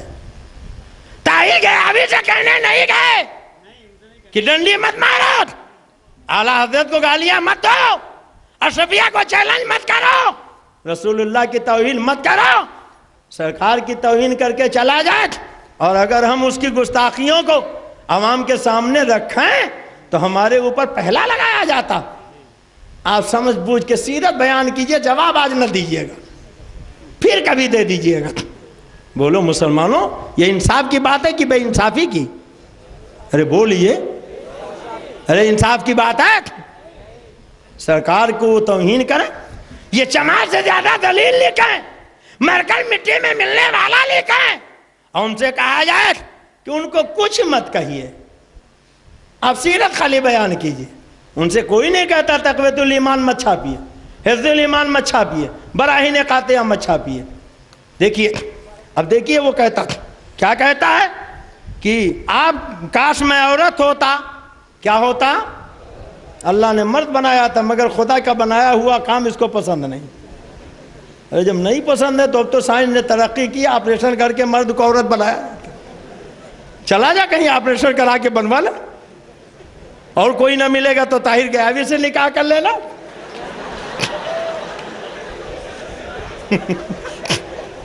لکھتا ہے کاش میں عورت ہوتا، اور خالی عورت نہیں، آگے سنیے، اور حضور کے نکاح میں داڑھی والا داڑھی والی، دولہا بھی داڑھی والا دلہن بھی داڑھی والی۔ خدا جب دین لیتا ہے تو عقلیں، زور سے بولو عقلیں، اگر میں کوئی بھی غلط بات کہوں تو آپ ان سے کہیے گا اپنے طاہر غیابی کو بلاؤ، اگر غلط ثابت کر دو تو عبد المصطفیٰ اسی مبارک پور میں اپنے دونوں ہاتھ کٹوا لے گا۔ ادھر آؤ پیارے، ہنر آزمائے تو تیر آزمام، جگر آزمائے، مگر یقین ہے نہ خنجر اٹھے گا نہ تلوار تم سے، یہ بازو میرے آزمائے ہوئے ہیں۔ حضرات دیکھیے، مرید کہتا کاش میں عورت ہوتا، حضور کے نکاح میں ہوتا، معاذ اللہ، کہہ دیجئے معاذ اللہ۔ اس اظہار محبت پر اب بولو، تھانوی کو ناراض ہونا چاہیے کہ نہیں؟ بولیے، ڈانٹنا چاہیے کہ نہیں ڈانٹنا چاہیے؟ ارے بولو، ڈانٹنا چاہیے نا، مگر ڈانٹنے کے بجائے دیکھیے ڈنڈی کیسے مارتا تھا۔ اس اظہار محبت پر حضرت والا غایت درجہ مسرور ہو کر،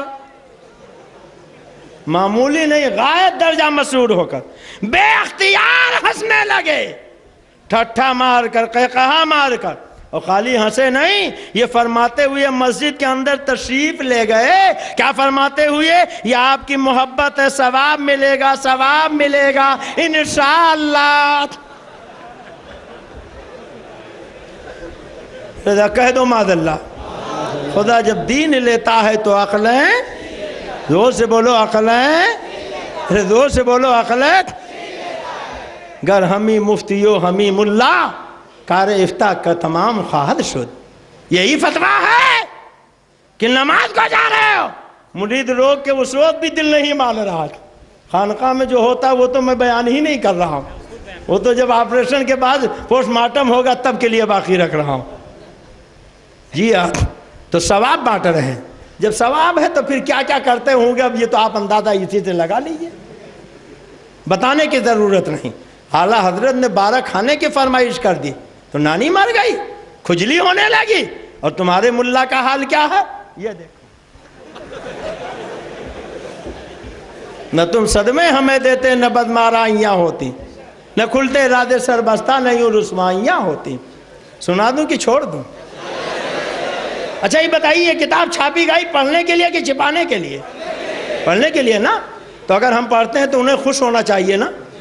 ارے بولو، یہ دیوبند سے چھپتی ہے، آپ یہیں چلے جائیے، اگل بغل میں اگر کہیں مکتبہ ہوگا تو وہیں سے مل جائے گی۔ تو جب آپ کے مبارک پور میں یہ کتاب بیچی جاتی ہے تو پڑھنے ہی کے لیے تو بیچی جاتی ہے نا، تو خالی گھر کی کوٹھری میں پڑھا جائے یا محفل میں بھی پڑھا جائے؟ جب پڑھنے کے لیے بیچی جا رہی تو چاہے گھر میں پڑھو، چاہے میدان میں پڑھو، چاہے محفل میں پڑھو، چاہے تاریکی میں پڑھو، چاہے روشنی میں پڑھو۔ بولو، پڑھنا کوئی جرم ہے؟ اگر پڑھنا جرم ہے تو چھاپنا ارے پہلے جرم ہے، تو پہلے تو ان مکتبے والوں کو جا کے پھانسی دو، پہلے یہ دیوبند والوں کو جا کے، سہارنپور والوں کو پھانسی چڑھاؤ۔ تم نے ایسی باتیں لکھی کیوں؟ تو ان سے کچھ نہیں کہتے، ہم سناتے ہیں تو ہم کو بہت کچھ کہتے ہیں۔ پتہ چلا دال میں کچھ نہ کچھ کالا، اور کچھ رہی پوری دال ہی کالی ہے۔ کیسے کالی؟ آپ اجازت دیجئے تو سنا دوں کہ چھوڑ دوں؟ سننا چاہتے ہیں؟ کتنے لوگ سننا چاہتے ہیں؟ ذرا ہاتھ اٹھائیے۔ اچھا ماشاءاللہ سب سننا چاہتے ہیں۔ اچھا مجھ سے لوگوں نے بتایا تھا کہ 12-1 بجے سے زیادہ مبارک پور والے نہیں بیٹھتے، مگر 12 بھی بجا، 1 بھی بجا، اب 1:30 بجنے والے ہیں، تو ایسا تو نہیں کہ آپ اٹھ کے چلے جائیں گے۔ سناؤں؟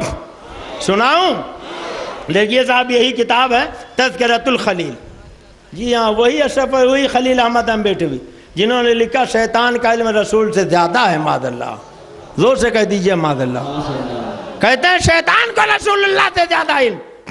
یہ دیکھیے انہی کے تذکرے کی کتاب، اور صفحہ ہے 96۔ تبلیغی جماعت کے بانی مولانا الیاس کاندھلوی کی ایک نانی تھی۔ کون؟ ارے بولو کون؟ اب نانی کا قصہ سن لو، سنا دوں نانی کا قصہ؟ ان کے نانی کے بارے میں لکھتے ہیں، بڑی لمبی عمر ہوئی، بڑی لمبی عمر ہوئی، خالی نواسوں کو نہیں بلکہ نواسوں کو اولاد کو بھی دیکھا۔ نواسوں کو تو دیکھا ہی، نواسوں کی اولاد کو بھی دیکھا، یعنی پوتے پر پوتے ہو گئے۔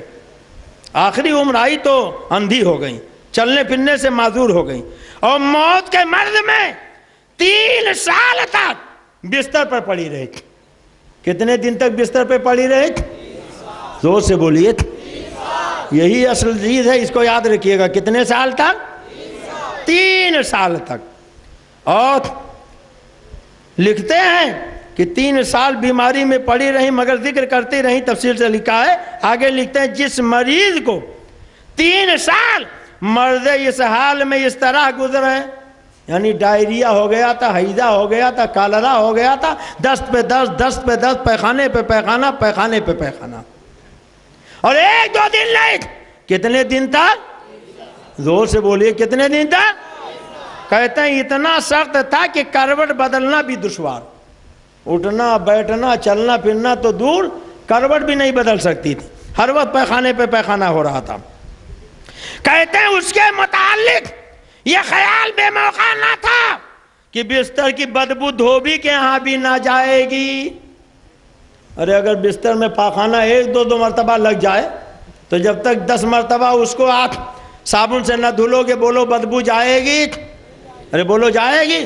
اور پھر 3 سال تک جس بستر پہ پاخانے پہ پاخانہ بڑھیا کرتی رہے تو بولو اس میں بدبو ہوگی کہ خوشبو؟ زور سے بولیے۔ کہتے ہیں کہ بستر کی بدبو دھوبی کے ہاں نہ جائے گی، مگر دیکھنے والوں نے دیکھا کہ جب مر گئی غسل کے لیے چارپائی سے اتارنے پر پوتڑے نکالے گئے جو نیچے رکھ دیے جاتے تھے۔ جب بچہ چھوٹا ہوتا پاخانہ کرتا تو نیچے جو ٹکڑا آپ رکھتے اسے پوتڑا کہتے، تو بڑھیا کے نیچے جو کپڑے رکھے جاتے تھے، کہتے ہیں جب وہ پوتڑے نکالے گئے تو ان میں بدبو کی جگہ خوشبو۔ معاذ اللہ، زور سے کہیے معاذ اللہ۔ اچھا یہ بتاؤ کہ اگر بڑھیا کو یہ محمد علی کا عطر لا کے پلاتے ہوں یا عطر جنت الفردوس شمامت العنبر پلاتے ہوں تو کیا عطر پینے کے بعد پاخانہ میں خوشبو آئے گی؟ بولیے، پاخانے میں بدبو ہوتی کہ خوشبو؟ بدبو ہوتی ہے نا۔ مگر یہ کہتے ہیں 1 نہیں 3 سال تک وہ باقاعدہ شروع، ایک مرتبہ شروع ہو گیا تو ختم کا نام نہیں، اور جب نکالا گیا تو نیچے کے کپڑے سے بجائے بدبو کے خوشبو۔ اور آگے لکھتا ہے ایسی نرالی مہک پھوٹتی تھی کہ ایک دوسرے کو سنگھاتا تھا، اتنی خوشبو کہ سب کی مشام جا معطر ہو، سب نانی کا پوتڑا لیا، رے لے تو بھی تو سونگو، گیا سے آئے ہو آپ بھی تو سونگ لو، حضرت آپ بھی تو سونگو، کتنی خوشبو آ رہی ہے، آخا کیسی خوشبو ہے۔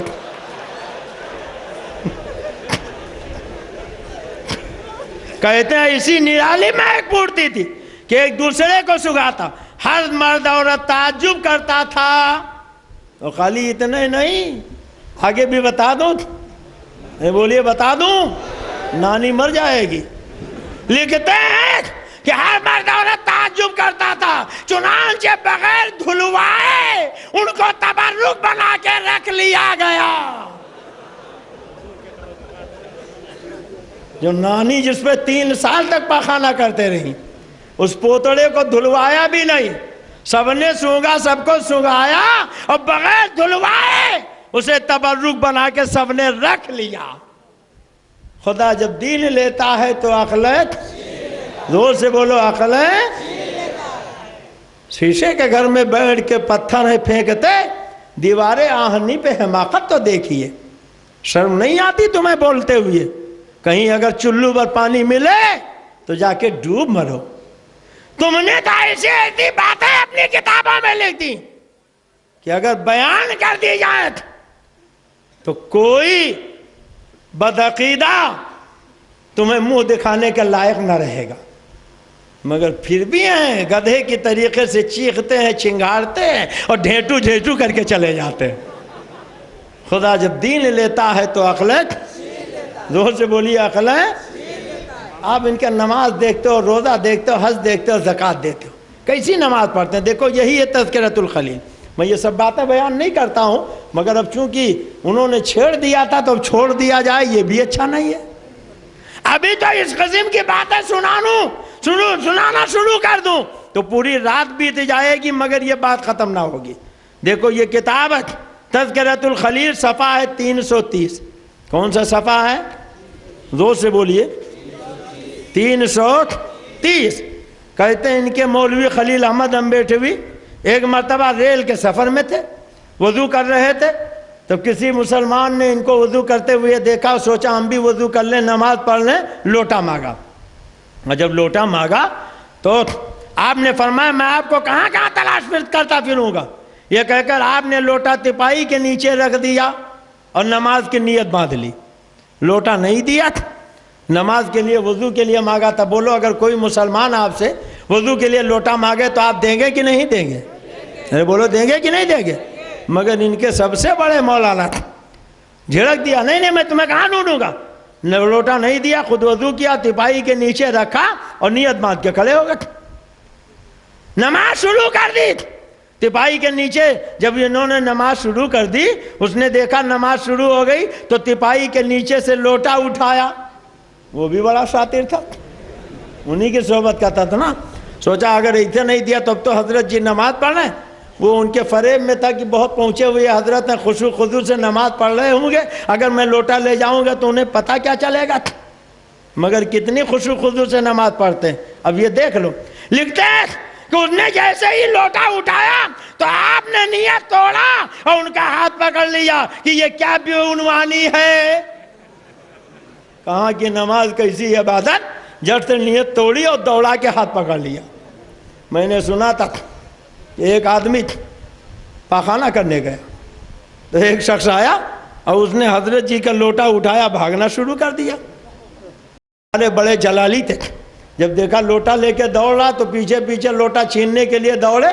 اب یہ جتنا پیچھے دوڑے وہ اور آگے دوڑے، یہاں تک کہ جب انہیں تاو آیا انہوں نے کہا اچھا دیوبند کا رہنے والا تھا، میں اتنا بڑا پہلوان تم مجھ سے آگے بڑھا. تو یہ اس سے اتنا تیز دوڑے کہ کئی میل آگے نکل گئے. پیجامہ بھی چھوڑ دیا تھا، ننگے ہی دوڑے تھے اور لوٹا بھول گئے. تو ان کا بھی یاد کہ نماز پڑھ رہے ہیں، مگر جیسے ہی اس نے لوٹا اٹھایا تو کہا کہ نماز کیسی عبادت، جڑتے لوٹا نماز توڑی اور دوڑ کے پکڑ لیا اور کہا یہ کیا بے عنوانی ہے. اب آپ ذرا سوچئے اور بتائیے کہ نماز کے لیے لوٹا توڑ دیتے ہیں. ایسے لوگوں کی عبادت کو آپ عبادت کہو گے؟ ارے بولو. اور دیکھو یہ کتاب ہے فضائل اعمال، ڈپلیکیٹ نام، اوریجنل نام اس کا تبلیغی نصاب ہے. اب بدل دیا، گرگٹ کی طرح یہ رنگ بدلتے رہتے. کبھی کبھی بسوں میں کتاب بیچنے والے آتے ہیں تو کہتے ہیں ادھر سے دیکھو تو گرو، ادھر سے دیکھو تو چیلا. وہی حال ان کا، اب تک ان کا نام تبلیغی نصاب تھا. اب جب دیکھا بھانڈا پھوٹ گیا تب اس کا نام بدل کے فضائل اعمال لکھ دیا. یہاں میرے پاس تقویت الایمان کے دو نسخے ہیں. ایک نسخہ ہے جو دیوبند سے چھپا، دوسرا نسخہ ہے جو ندوہ سے چھپا. دیوبند والے نسخے میں لکھا ہے کہ حضور نے فرمایا میں فوت ہو کر آغوش لحد میں سو جاؤں گا. اور دیوبند والے ندوہ والے نسخے میں لکھا ہے کہ مر کر مٹی میں مل جاؤں گا. کہہ دیجئے معاذ اللہ. میں پوچھتا ہوں سارے دیوبندیوں سے، اگر عبارت صحیح تھی تو اب نئے ایڈیشن میں آپ نے بدلا کیوں؟ اگر بدلا تو تم جیتے کہ ہم جیتے؟ ارے بولو. اگر غلط نہیں تھا تو بدلنے کی ضرورت کیا؟ اور بدلا تو گویا بتا دیا کہ عبارت غلط تھی، اور جب غلط مان لیا تو ہم جیت گئے تم ہار گئے. اچھا اگر ہار گئے، غلط مان کے بدل لیا تو تم نے بدلا تو اس کا نام تقویت الایمان رکھنا چاہیے کہ اصلاح تقویت الایمان رکھنا چاہیے. مگر عبارت بدل دی اور ڈنڈی مار کے نام وہی رہنے دیا. اور یہی اتنا نہیں، آپ یہ بھی تو سوچیں کہ عبارت بدلی، نام بدلا، اور اس کے بعد کہتے ہیں حضرت مولانا اسماعیل شہید رحمت اللہ علیہ. تو جب عبارت غلط نہیں تھی بدلا کیوں؟ اور غلط تھی اگر بدل دیا تو پھر ان کو شہید کیوں کہتے ہو؟ کہو انہوں نے غلط لکھا تھا، وہ غلط تھے، اب ان کا شہید بھی مانو صحیح بھی مانو، ان کی عبارت کو غلط بھی مانو. یہ آخر دونوں سچ کیسے ہو سکتا ہے؟ اگر عبارت بدلی تو گویا غلط انہوں نے کیا، اور جب وہ صحیح ہے تو ان کی عبارت بدل کے تم نے غلط کیا. یا تو تم غلط ہو یا لکھنے والا غلط ہے. یہ دیکھو یہ ہے فضائل اعمال. اور فضائل اعمال میں باب ہے فضائل نماز کا. بولو کون سا باب ہے؟ فضائل نماز کا. اس میں لکھا ہوا ہے کہ نماز کا معظم حصہ ذکر ہے، قرأت قرآن ہے. یہ چیزیں اگر غفلت کی حالت میں ہوں تو مناجات یا کلام نہیں. معاذ اللہ، کہہ دیجئے معاذ اللہ.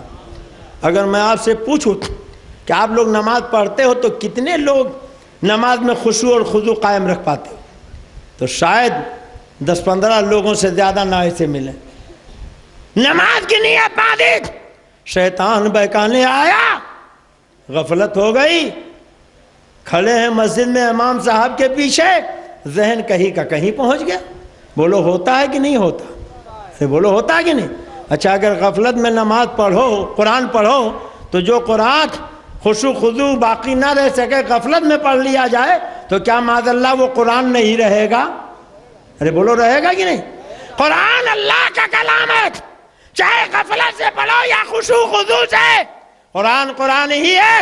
قرآن کا پڑھنا عبادت، چھونا عبادت، دیکھنا عبادت، سننا عبادت. بولو ہے کہ نہیں؟ مگر یہ وہابیوں کا گرو گھنٹال لکھتا اگر خشوع خضوع باقی نہ رہے، غفلت میں قرآن پڑھا جائے تو مناجات یا کلام نہیں، ایسے ہی ہیں جیسے بخار کی حالت میں ہذیان و بکواس ہوتی ہے. معاذ اللہ، زور سے کہیے معاذ اللہ. جب آدمی کو ٹائیفائیڈ ہو جاتا ہے، سرسام ہو جاتا ہے تو وہ الفول بکتا ہے جس کے کوئی معنی نہیں ہوتے، تو کہتا ہے ایسے ہی اگر کوئی غفلت میں قرآن پڑھے تو وہ قرآن نہیں بلکہ ہذیان و بکواس ہو جائے گا. اب بولو مبارک پور والو، جو قرآن کا ہذیان و بکواس کہے وہ مسلمان ہوگا کہ بے ایمان؟ زور سے بولیے، زور سے بولیے. کتنا ان کو قرآن سے محبت ہے. اجازت دو تو نماز کی بات بھی بتا دوں، روزہ کی بات بتا دوں. نماز تو آپ نے سن لیا، روزہ کی بات بتا دوں. یہ ایک کتاب ہے ارواح ثلاثہ، اسی میں وہ بھیانک عبارت خانقاہ گنگوہ والی لکھی، مگر وہ نہیں سنا ہوگا. بس اس کا ایک واقعہ سنیے. صفحہ ہے 343. بولو کون سا صفحہ ہے؟ زور سے بولیے. 343. لکھتے ہیں کہ مولانا رفیع الدین رحمت اللہ علیہ فرماتے تھے کہ میں نے کبھی حضرت نانوتوی کے خلاف نہیں کیا. اللہ کے خلاف ہو، قرآن کے خلاف ہو، حدیث کے خلاف ہو جائے، مگر قاسم نانوتوی کے خلاف نہ. کہتے ہیں ایک دن میں چھتا کی مسجد میں حاضر ہوا، حضرت احاطہ مسجد میں ہولے بنے ہوئے تناول فرما رہے تھے، چنا کھا رہے تھے. بولو کیا کھا رہے تھے؟ چنا. اچھا یہ بتاؤ، آپ کچھ کھا رہے ہو، کوئی مسلمان آ جائے، آپ دیکھو گے تو کہو گے بھائی جان آئیے آپ بھی کھائیے؟ بولیے کہو گے کہ نہیں کہو گے؟ کہو گے نا. اگر آنے والا کہہ دے میں روزے سے ہوں تو دوبارہ آپ کھانے کے لیے کہو گے؟ بولو کہو گے. مگر یہ دیکھیے تھانوی جی کی کتاب میں لکھا تھا کہ جب انہوں نے وہ چنے کھا رہے تھے مجھ کو دیکھا تو فرمایا کہ آئیے مولانا. میں نے عرض کیا حضرت میرا تو روزہ ہے. پھر یہی فرمایا تھوڑی دیر تأمل کر کے کہ آئیے مولانا. اور جب دوبارہ کہا تو میں فوراً بلا تأمل کھانے بیٹھ گیا. اتنا بڑا پیٹو تھا کہ ایک مرتبہ تو کہہ دیا میرا روزہ، مگر جب دوبارہ کہا تو کھانے بیٹھ گیا. لکھتے ہیں حالانکہ عصر کی نماز ہو چکی تھی، افطار کا وقت قریب تھا، حضرت نے فرمایا اللہ تعالیٰ اس سے زائد آپ کو ثواب عطا فرمائے گا جتنا کہ روزہ میں ہوتا ہے. اب بولو مبارک پور والو، ثواب روزہ رکھنے میں ہے کہ توڑنے میں؟ ارے بولو کس میں ہے؟ مگر یہ ان کا فتویٰ ہے، دیوبند کی کتاب ہے جس میں لکھتے ہیں روزہ میں اتنا ثواب نہ ملتا جتنا روزہ توڑنے میں. اور اگر اجازت دیجئے تو بس آخری بات نماز کی بتا کے ختم کر دوں. بتا دوں کہ چھوڑ دوں؟ ارے بولیے بتا دوں کہ چھوڑ دوں؟ آپ لوگ جانا بند کیجئے، بس رک جائیے، بس تھوڑی دیر کے لیے رک جائیے، بس 10 منٹ میں انشاءاللہ اپنی گفتگو مکمل کر دوں گا. یہ دیکھیے ایک کتاب ہے ان کا توحید کا قلعہ، غیر مقلدوں کی کتاب، جانتے ہو اس کا صفحہ ہے 7. بولو کون سا صفحہ ہے؟ زور سے بولیے. لکھتے ہیں کہ کاغذ یا تانبے یا لوہے کے ٹکڑے پر اللہ کا نام یا آیت الکرسی لکھ کر گاڑیوں میں لٹکانا یا قرآن شریف گاڑی کے اندر اس اعتقاد سے رکھنا کہ اس سے گاڑی ہر طرح کی آفت بلا نظر بد وغیرہ سے محفوظ رہے گی، شرک کی قبیل سے ہے. معاذ اللہ. اب بولو قرآن جہاں رہتا وہاں برکت ہوتی ہے کہ نہیں؟ ارے بولو ہوتی ہے کہ نہیں؟ اور کہتے ہیں اگر اس نیت سے گاڑی میں یا گھر میں قرآن رکھو گے تو مشرک ہو جاؤ گے. خدا جب دین لیتا ہے تو عقلیں، زور سے بولو عقلیں، یہ ہے صف السوالک، اور صفحہ ہے 20۔ کون سا صفحہ ہے؟ ایک اندھے حافظ جی تھے، قرآن ان کو بہت اچھا یاد تھا۔ ایک دن تھانوی جی کے پاس پہنچے اور کہنے لگے کہ مجھ کو قرآن بہت اچھا یاد، کوئی مجھے دھوکہ نہیں دے سکتا۔ تو تھانوی صاحب نے چیلنج کر دیا، میں تمہیں دھوکہ دوں گا؟ کہا نہیں دے سکتے۔ کہا نہیں، میں تمہیں دھوکہ دوں گا۔ اب دونوں میں ٹھن گئی، اندھا کہتا دھوکہ نہیں دے سکتے، اور یہ حکیم الامت یعنی مریض ملت کہتے ہیں میں دھوکہ دوں گا۔ نماز کا وقت ہو گیا، تھانوی جی نے وضو کیا، اذان ہو گئی، اقامت ہو گئی، مسجد میں صفیں قائم ہو گئی، مصلی پر پہنچ کر کھڑے ہو گئے نماز پڑھانے۔ میں نے مسند ابو اعلیٰ کی روایت تقریر میں سنائی تھی، اس کو مذاق اڑا کے کہا تھا کہ دیکھو ملا نے کہا ہے کہ سرکار مسکرائے تو پوری وادی بدر جگمگانے لگی، جبریل کے لیے دروازہ نہیں کھلا۔ خدا جب دین لیتا ہے تو عقلیں چھین لیتا۔ ڈنڈی مار کے یہ باتیں بیان کی، یہ دیکھو تمہارے ملا کی بات تو ڈنڈی مار کے نہیں سناتا، پوری سناتا ہوں۔ بولو اس میں کچھ ڈنڈی مار رہا ہوں؟ ارے بولو مارت۔ تو اندھا کہتا ہے کہ مجھے دھوکہ نہیں دے سکتے، وہ کہتے ہیں دوں گا۔ نماز کے لیے کھڑے ہو گئے، تلاوت شروع ہو گئی، ایک جگہ اللہ یعلم آیا تو تھانوی جی نے بہت لہرا کے کہا اللہ، اور جب جھٹکا انہوں نے دیا تو بیچارہ اندھا تو اندھا، وہ سمجھا کہ حضرت جی رکوع میں جا رہے ہیں، وہ جھٹ سے رکوع میں چلا گیا تھا۔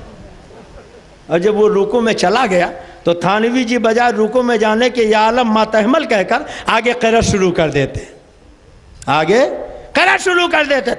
اب دیکھو لکھتے ہیں کہ اس پر حضرت والا کو بے اختیار ہنسی آ گئی۔ اچھا ایک بات بتاؤ کہ تھانوی جی تو مصلی پر تھے، وہ اندھا پیچھے مقتدی بن کے کھڑا تھا، اگر پیچھے کوئی رکوع میں چلا جائے تو امام کو آگے پتہ چلے گا؟ بولو، پتہ چلنے کی ایک ہی صورت ہے کہ وہ جھانک رہا ہو، بار بار دیکھ رہا تھا۔ تو تھانوی جی نے وضو کس لیے کیا تھا؟ نماز کے لیے کہ دھوکہ دینے کے لیے؟ بولو کس لیے؟ اذان کس لیے دلائی تھی؟ نماز کے لیے کہ دھوکہ دینے کے لیے؟ تکبیر کس لیے کہلائی؟ اذان کے نماز کے لیے کہ دھوکہ دینے کے لیے؟ اور خود تکبیر تحریمہ کس لیے کہی؟ اور نیت باندھ کر کھڑے ہوئے قرأت کس لیے شروع کی؟ قرآن پڑھا دھوکہ دینے کے لیے۔ اور جب دھوکہ دینے میں کامیاب ہو گئے تو کہا کہ نماز کیسی عبادت، جج سے کہا مارا اور ہنس کر اس کو نماز توڑ کر الگ ہو گئے۔ کہہ دو معاذ اللہ، زور سے کہہ دو معاذ اللہ۔ حضرات پوچھو ان دیوبندیوں سے، خدا اس سے گیاوی سے پوچھو کہ دھوکہ دینے کی نیت سے وضو کرنا، نماز پڑھنا، قرآن پڑھنا، تلاوت کرنا کیسا ہے؟ تو اگر مفت کے مفتی نہیں ہیں تو فتویٰ دینا پڑے گا کہ دھوکہ دینے کی نیت سے نماز پڑھنا کفر ہے۔ بولو کیا ہے؟ زور سے بولو کیا ہے؟ ارے زور سے بولو کیا ہے؟ کفر ہے۔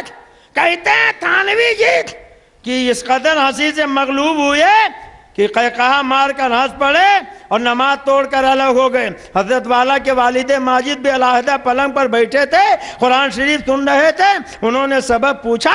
جب حضرت والا نے واقعہ بیان کیا تو باوجود متانت کے انہیں بھی ہنسی آ گئی۔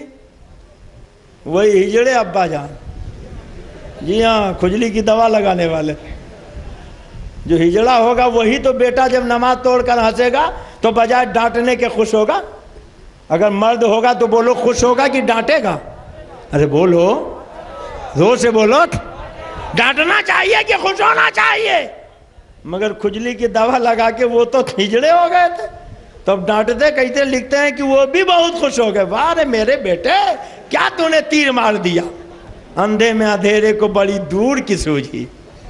خدا جب دین لیتا ہے تو عقلیں ہمیں کہنے دو، کل اندھے حافظ جی کو دھوکہ دینے کے لیے تم نے نماز پڑھی تھی، اور آج پوری امت کو دھوکہ دینے کے لیے نماز پڑھتے ہو۔ جبھی تو اعلیٰ حضرت سرکار فرماتے ہیں شہد دکھائے زہر پلائے، قاتل دائن شوہر کش، کس مردار پہ تو للچایا دنیا دیکھی بھالی ہے۔ حضرات کہتا ہے کہ معیشت تباہ ہو جائے گی۔ عید میلاد النبی سال میں ایک دن منایا جاتا، بولو ایک دن منایا جاتا نا، یہ اجتماع روزانہ نگر نگر ڈگر ڈگر قریہ قریہ شہر شہر گاؤں گاؤں جدھر دیکھو جماعتیوں کو لیے چلے جا رہے ہیں، ٹولی کی ٹولی چلی جا رہی۔ ہم اگر ایک دن اپنے آقا کی میلاد منائیں تو معیشت تباہ ہو جائے، اور تم کاروبار بند کرا کے نوجوانوں کو پھانس کے لے جاؤ، اجتماع کراؤ، وہ مسجد میں کراؤ، اور پھر بھی ہمیں کہتے ہو کہ یہ معیشت تنگ کر رہے ہیں، کاروبار چوپٹ کر رہے ہیں۔ خدا جب دین لیتا ہے تو عقلیں، اللہ تعالیٰ اسے گندے عقیدے والوں سے ہمیں دور رہنے کی توفیق عطا فرمائے۔ وقت زیادہ ہو گیا ہے، کتابیں تو ابھی آدھی میں نے نکالی تھی، آدھی یوں ہی رکھی ہوئی ہے، اور پھر انشاءاللہ آئندہ کبھی اگر ان لوگوں نے چھیڑا تو ہم چھوڑیں گے نہیں، بولیے چھوڑیں گے؟ بغیر سلام پڑھے کوئی مت جائیے گا، جتنے سنی ہیں وہ اپنے آقا کا صلاۃ و سلام پڑھ کے